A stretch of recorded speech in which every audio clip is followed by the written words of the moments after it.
Before drive-thrus and golden arches, before sliced bread came wrapped in plastic and logos covered every lunch counter, there was a humbler America, one that made its sandwiches by hand, not by brand. Lunch was an art of survival, stitched together from leftovers, thrift, and imagination.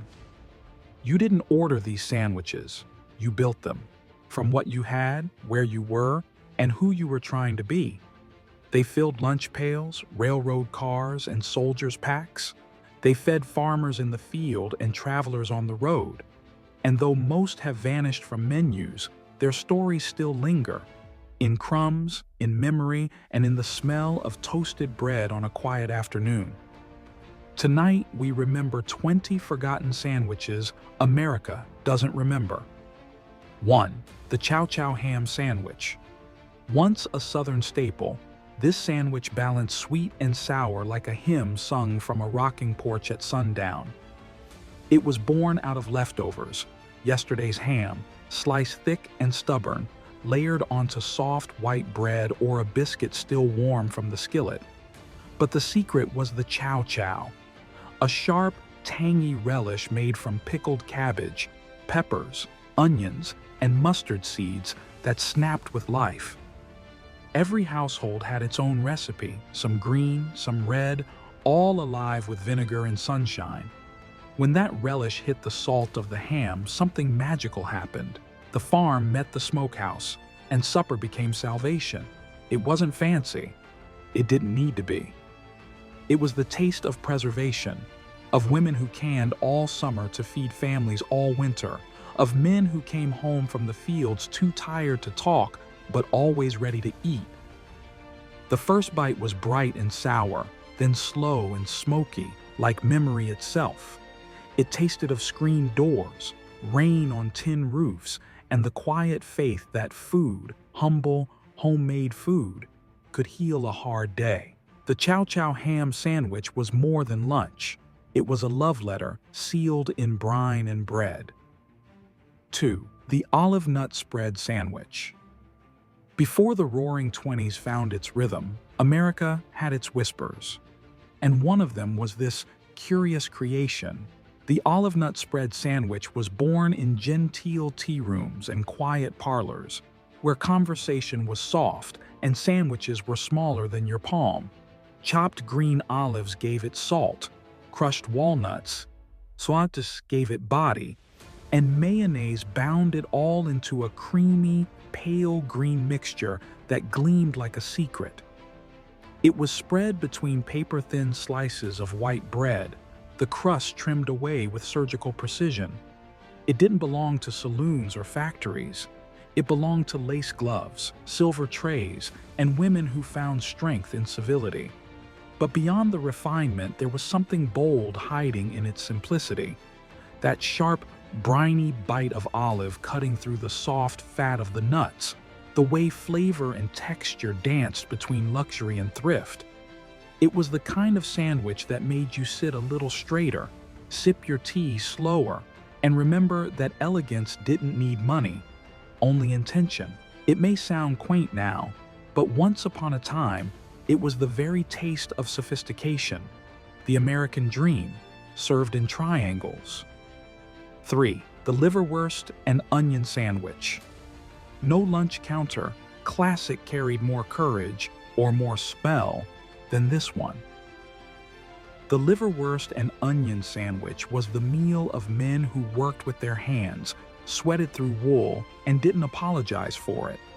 A thick slab of liverwurst, pale, rich, and heavy with iron, pressed between rye bread with a smear of mustard and a ring of raw onions so strong it could clear sinuses and silence a room. The first bite hit hard, earthy, creamy, biting, alive. It was food that refused to whisper. Factory floors, train depots, and construction sites. You could find that smell anywhere there was effort. Wrapped in wax paper, tucked in tin lunch pails, it was fuel, not fashion. But to those who grew up on it, it wasn't just sustenance. It was memory. It tasted of German delis, Polish kitchens, immigrant pride. of families who brought their recipes across the ocean and kept them alive one sandwich at a time. They called it working man's perfume. It lingered in the air, in the breath, in the identity of a generation that didn't care about pretty food, only honest food. 4. The deviled egg sandwich.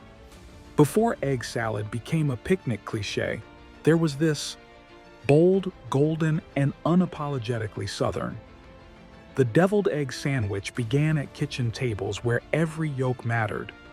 Boiled eggs were mashed fine and whipped with mustard, vinegar, paprika, and just enough mayonnaise to turn the mixture into sunshine. The smell alone could wake a house, tangy, smoky, and sharp with anticipation. Spread thick on soft rolls or leftover biscuits, it had a heat that didn't come from spice, but from spirit. That stubborn kind of comfort that said you'll make it through the day. You'd find it wrapped in wax paper on church picnic tables, stacked in lunch baskets, cooling beside sweet tea and lemon pie. It was both humble and holy, a small miracle of thrift and flavor. Each bite carried the brightness of mustard, the smoothness of yolk, and the soft sigh of summer fares long gone. 5. The fried bologna sandwich. Few foods could unite the working class and the nostalgic like this one, a dish as loud as the skillet it came from. The fried bologna sandwich was poor man's luxury and schoolyard legend, sizzling its way through small-town kitchens from the Great Depression onward. A slab of bologna, cheap, pink, and perfect, hit the hot pan with a hiss, curling into a little cup as the edges browned and bubbled. The smell was unmistakable, part breakfast, part memory, all heart. Some folks topped it with a fried egg, others with cheese if payday had been kind. A smear of mustard or ketchup sealed the deal. And just like that, you had a meal that felt like rebellion on a budget. In diners, it was comfort. In lunchboxes, it was survival. Kids grew up on it, soldiers came home to it, and men on night shifts swore it was the best bite you could have at 3 a.m. It wasn't healthy, it wasn't subtle, but it was America, sizzling, salty, and full of soul. Because sometimes the simplest things, a skillet, a slice, and a little heat, can taste like dignity. 6. The sardine and onion sandwich. A sailor's secret before it became a factory man's lunch. Sardines packed in oil, their silver skins glinting like coins, were mashed onto slices of rye still warm from the morning oven. Sweet onions followed, sharp, crisp, and unapologetic, finished with a squeeze of lemon that cut through the salt like sunlight through fog. The smell was bold enough to clear a room, but for those who loved it, it was comfort. Ocean meeting earth. In shipyards and rail depots, you could spot the faithful few unwrapping their brown paper lunch, ready for that briny hit that reminded them of the sea. It wasn't a meal for the delicate, it was a meal for the hungry. Strong, oily, alive. The kind of taste that stayed with you all day, whether you wanted it to or not. To eat one was to belong to a world that valued grit over glamour. 7. The cucumber and cream cheese sandwich. Imported from English gardens but reborn in American tea rooms, this sandwich whispered, not shouted. Paper-thin cucumber slices, cool as river glass, laid gently over soft cream cheese seasoned with dill and a pinch of salt. Served on white bread so delicate it looked unfit for labor, it was the refreshment of choice for ladies' clubs, debutante teas, and garden parties shaded by magnolia trees. It wasn't built to survive a workday. It was built to survive conversation, gossip, laughter, and polite silences. Each bite was a reprieve from heat and hardship, a crisp breath of civility in a world just beginning to roar into modernity. Simple, graceful, and fragile, the cucumber and cream cheese sandwich wasn't about feeding hunger, it was about feeding elegance. 8. The hot beef sandwich. Some meals pretend to be sandwiches. This one didn't bother. Thick-cut roast beef, still steaming from the oven, was piled high on slices of white bread before being drowned in rivers of brown gravy until the knife sank easy. It arrived open-faced, heavy, and proud, part lunch, part prayer. In diners and truck stops across the Midwest, the hot beef sandwich was redemption served on china. You didn't pick it up, you worshipped it with a fork. It spoke of long drives, winter nights, and coffee refilled without asking. It was the taste of exhaustion soothed, a meal that met you halfway between hunger and home. 9. The peanut butter and bacon sandwich. Before Elvis turned it into legend, truckers made it a ritual. A thick spread of peanut butter laid down like cement, strips of crisp bacon stacked on top, and sometimes a drizzle of honey for courage before the next 100 miles. Salty, smoky, sweet. It was breakfast, lunch, and caffeine substitute rolled into one. On open highways, its smell mixed with diesel and asphalt. In lunchrooms, it smelled like rebellion. It was proof that America could put opposites on bread and call it harmony. A strange, perfect contradiction, rich and rough, indulgent and necessary, a sandwich that could keep you awake through midnight miles and memories alike. 10. The tongue sandwich.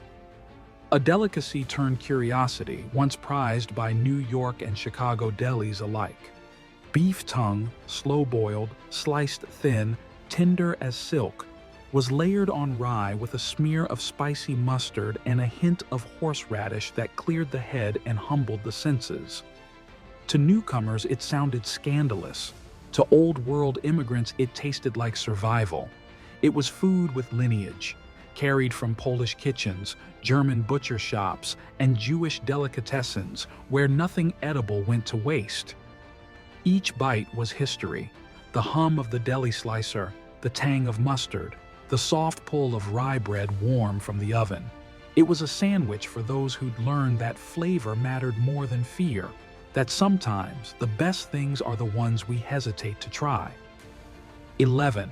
The tomato and bacon sandwich, pre-BLT. Before lettuce showed up to complicate things, it was just tomato and bacon, and that was enough. Thick slices of summer tomato, still warm from the sun, laid over crisp bacon that snapped when you bit it. Toasted bread soaked in tomato juice, a little salt, maybe a smear of butter if you had it. It wasn't balanced, it was bold, hot, greasy, perfect.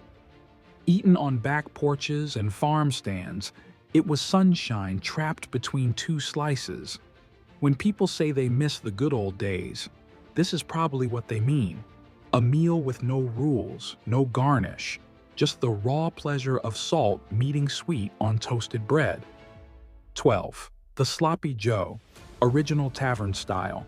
Before the cafeteria turned it into mush, the real Sloppy Joe was born in a smoky tavern in the 1930s Sioux City. Ground beef browned slow with onions, stirred into tomato sauce that bubbled thick and rich.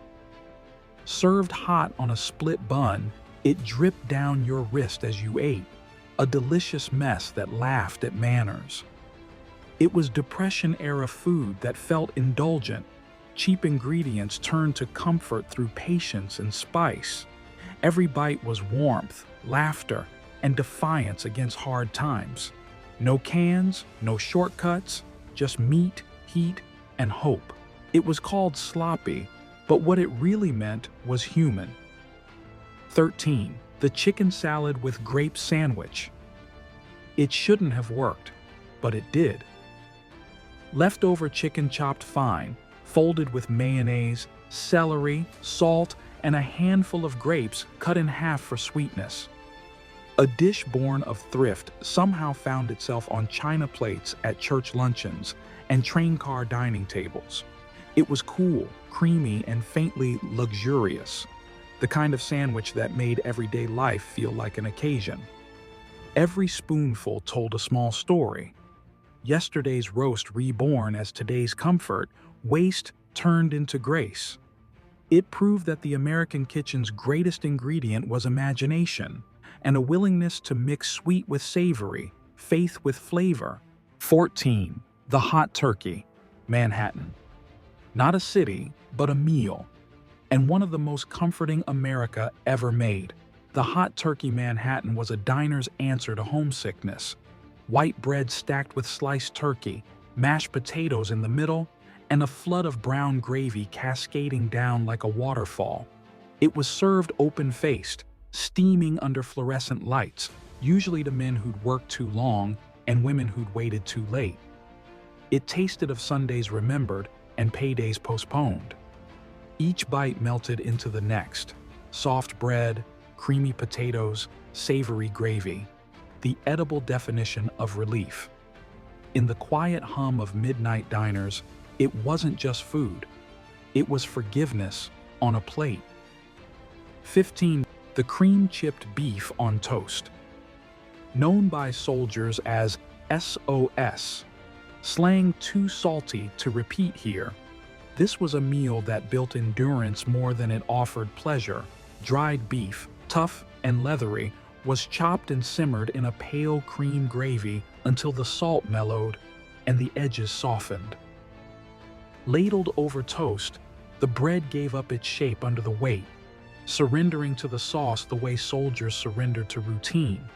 It wasn't pretty, it wasn't delicate, but when you'd been standing in line under cold rain with nothing but fatigue in your bones, it was heaven in a bowl. Later, when the war ended, men brought the recipe home. Cafeterias served it, diners copied it, and families who'd sent sons overseas learned to love its stubborn comfort. It tasted of duty, of long mornings and longer memories, of something simple and warm that reminded you what survival actually feels like.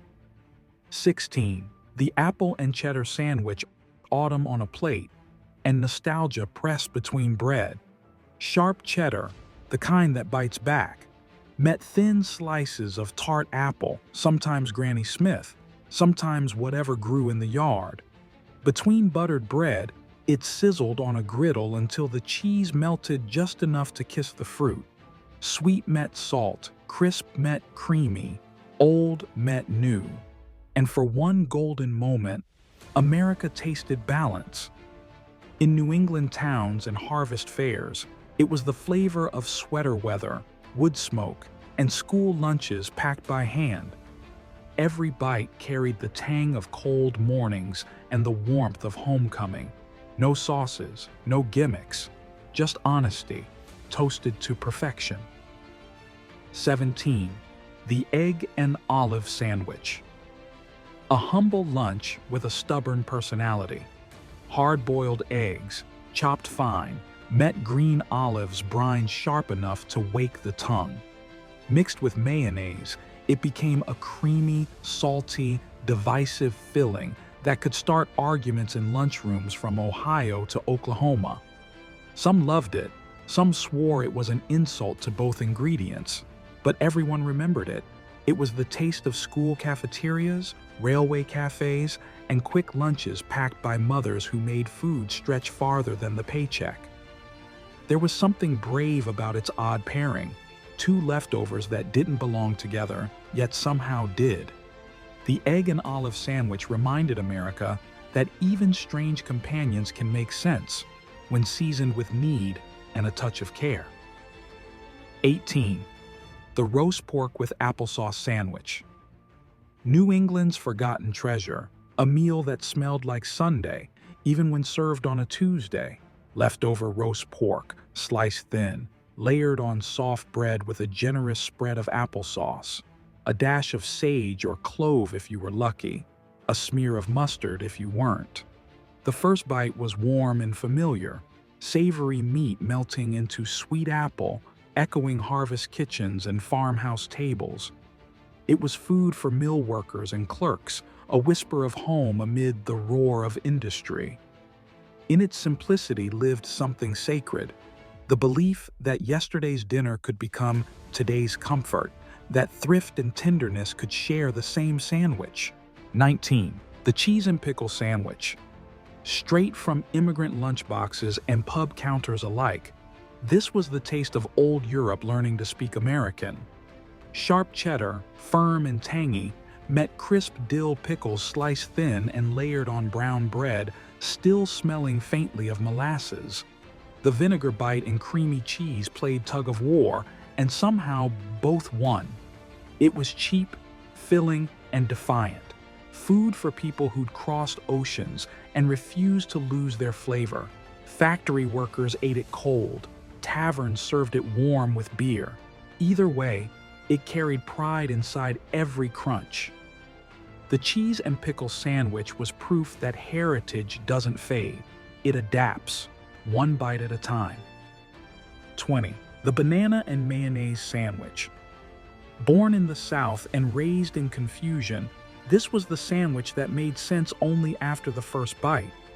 Banana slices laid on soft white bread, slathered with mayonnaise. Sweet meeting strange, creamy meeting slick.